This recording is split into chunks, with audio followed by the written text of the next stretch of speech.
Bonjour Mathieu, Bonjour Ken. peux-tu te présenter et nous raconter brièvement le parcours académique qui t'a amené à intégrer l'ESSEC? Moi c'est Mathieu comme tu l'as dit, je suis aujourd'hui en première année à l'ESSEC et j'ai fait 2 ans de classe préparatoire, donc 1 an au lycée Hoche puis 1 an chez MyPrépa.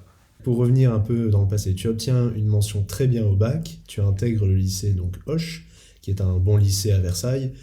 Comment as-tu vécu le passage en première année de prépa? Quelles sont tes ambitions à ce moment-là, ton état d'esprit? À vrai dire moi j'étais pas spécialement, je savais pas spécialement ce que je voulais faire, donc prépa j'y pensais parce que beaucoup de gens autour de moi faisaient ça, c'était une bonne voie, mais je savais ni dans quoi m'orienter comme type d'études ou commerce ou scientifique tout ça, donc j'ai quand même mis des prépas commerce et donc j'ai été pris à Hoche, je me suis dit que c'était une bonne prépa donc j'y suis allé. Mais donc ça montre un peu le flou dans lequel j'étais à ce moment-là. Donc je suis arrivé en prépa, les yeux ébahis, je découvrais tout, je savais pas du tout. Enfin, on m'avait dit que c'était compliqué, qu'il allait falloir travailler, mais je savais pas vraiment comment. Donc au début c'était assez compliqué. J'avais forcément une ambition d'avoir une bonne école, mais j'avais pas du tout les moyens et je savais pas du tout comment m'y prendre, comment travailler, tout ça. Donc au début c'était un peu dur, mais au fur et à mesure j'ai compris qu'il allait falloir se mettre à travailler, trouver une vraie rigueur pour avoir des objectifs, enfin atteindre mes objectifs d'avoir une bonne école quoi. Donc bonne école pour toi, ça, c'est quoi exactement? Tu vises une école en particulier? J'avais pas d'école en particulier, mais au début une école du top 5 et après je pense qu'une école du top 3 c'était plus mes objectifs c'est avoir une école du top 3 à la fin quoi. D'accord, donc tu as revu tes ambitions. C'est ça, exactement. Ce qui est rare, d'habitude c'est plutôt l'inverse. Mais donc très bien. À quel moment tu décides de faire appel à MyPrépa et pour quelle raison? J'ai fait appel à MyPrépa parce que je suis tombé sur internet justement sur ton témoignage, enfin un témoignage, le témoignage de ton histoire. Et donc j'ai intégré MyPrépa en cours complémentaire donc en novembre de première année. Et donc je suivais les cours de maths et d'anglais et de géopo en première année. Mais avec le travail que la prépa me demandait, tout ça, j'avais du mal à me donner, à faire 100% mon travail du côté de ma prépa et le travail que me demandait MyPrépa. Donc j'étais toujours un peu à osciller entre les deux. Et donc voilà, je me rendais compte que la méthode de MyPrépa était géniale, mais j'avais du mal à l'appliquer dans le cadre de ma prépa classique. Et c'est pour ça que j'ai décidé du coup de faire MyPrépa 100% en ligne en deuxième année. Donc pour pouvoir justement me fier à la méthode qui pour moi marchait le mieux et était la meilleure pour moi quoi. D'accord, donc tu vivais en fait le fait de continuer de faire des cours à Hoche un peu comme une perte de temps. Ah complètement. Ouais.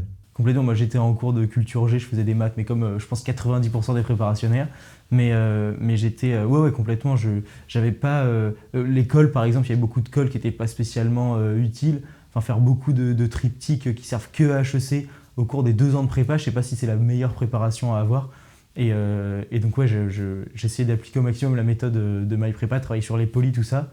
Sauf que quand à côté, donc les polys de maths par exemple, mais sauf quand à côté il y a des cols de maths où on nous demande d'apprendre 20 démos par cœur qui sont pas spécialement utiles, c'est dur de conjuguer les deux. Maintenant, j'ai des questions à te poser sur ton expérience chez MyPrépa en particulier. Comment tu évalues ton expérience chez MyPrépa globalement? C'était une très bonne expérience déjà parce que, enfin une bonne expérience académique forcément parce que j'ai découvert une méthode de travail avec des super profs, puis une façon de travailler aussi assez différente qui sort du cadre des prépas classiques très traditionnels avec tout le même emploi du temps, les heures de colle jusqu'à 18-19 heures, les samedis de DS. Donc c'était assez sympa de découvrir, en fait, autre chose qui fonctionnait bien avec, comme je l'ai dit, des profs et des cours vraiment très de qualité. Et au-delà de l'expérience académique, c'était assez sympa humainement aussi parce que du coup, je rencontrais des élèves qui étaient dans le même cas que moi, donc on échangeait pas mal, ça créait une vraie cohésion aussi d'être dans le même bateau en fait et d'avoir les mêmes façons de travailler, tout ça.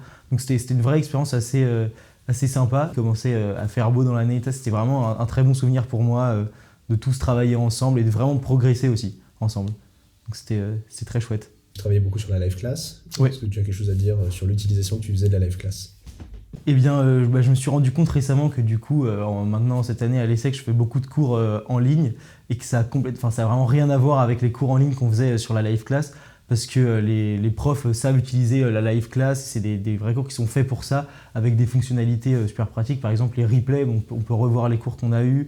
Il y a donc une fonctionnalité, forcément, le prof, grâce aux tablettes graphiques, peut dessiner sur l'écran directement, tout ça. C'est vraiment beaucoup mieux fait dans le déroulé du cours, et c'est beaucoup moins un cours de fac où on a l'impression d'être juste noyé parmi les autres élèves. C'est beaucoup plus interactif, et moi je trouvais ça vachement sympa, et j'avais même pas l'impression d'être en ligne en fait.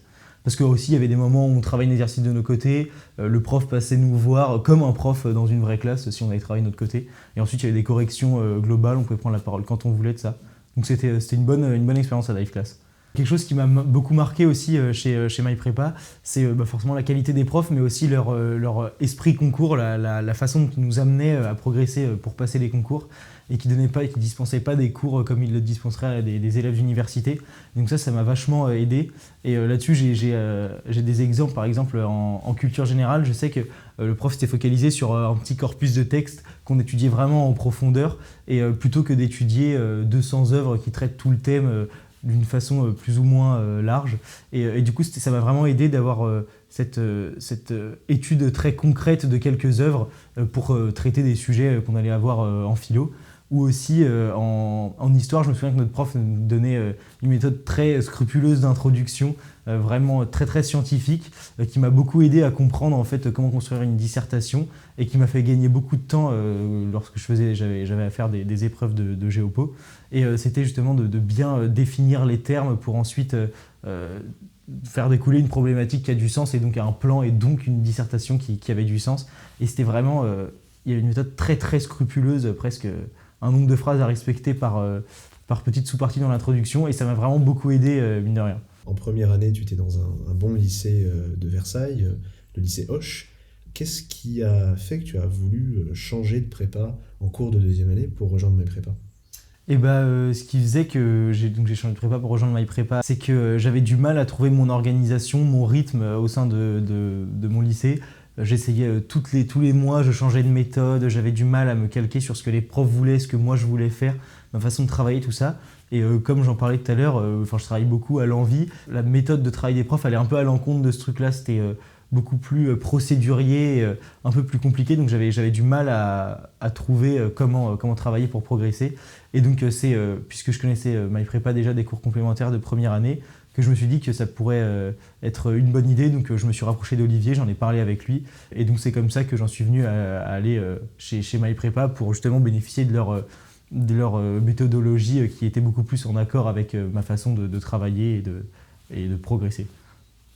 Bon, merci Mathieu pour cet échange instructif. Est-ce que tu aurais une anecdote à nous partager, un souvenir sympathique de tes années de prépa ? Avec plaisir. Et oui, un souvenir, c'est assez étonnant de dire ça, mais j'ai un bon souvenir de la période pré et pendant les concours, parce qu'on sortait de 2 mois de confinement, c'était assez compliqué, et en fait on était venu au point où on n'avait qu'une hâte, c'était que les concours arrivent pour passer à autre chose et vivre notre été, tout ça. Et donc c'était vraiment une bonne période, il faisait super beau, tout ça, et donc j'avais vraiment hâte que ça arrive, ça s'est très bien passé, j'étais avec des amis en plus à Versailles, là où j'avais mon appartement, et donc c'était vraiment une bonne période, et je pense que c'est assez étonnant que ce soit les concours, parce que pour beaucoup de personnes ça n'allait pas forcément, mais c'était vraiment une bonne période, surtout que on passait à autre chose, et enfin je pouvais mettre en application ce que j'avais vu pendant 2 ans, quoi. Donc tu as aimé apprendre en prépa et tu as aimé passer les concours. C'est ça, ouais, complètement. Donc comme quoi ce qu'on dit sur la prépa, généralement c'est quelque chose de très dur à vivre, en fait pas toujours, quoi. Pas toujours, ouais, c'est sûr, il y a des moments compliqués évidemment, mais je pense que quand on passe au-dessus, à force, quand on se retourne après, on se dit que c'était quand même un bon moment à vivre, qui fait quand même pas mal vivre des choses qui font grandir, quoi. Merci beaucoup Mathieu. Avec plaisir.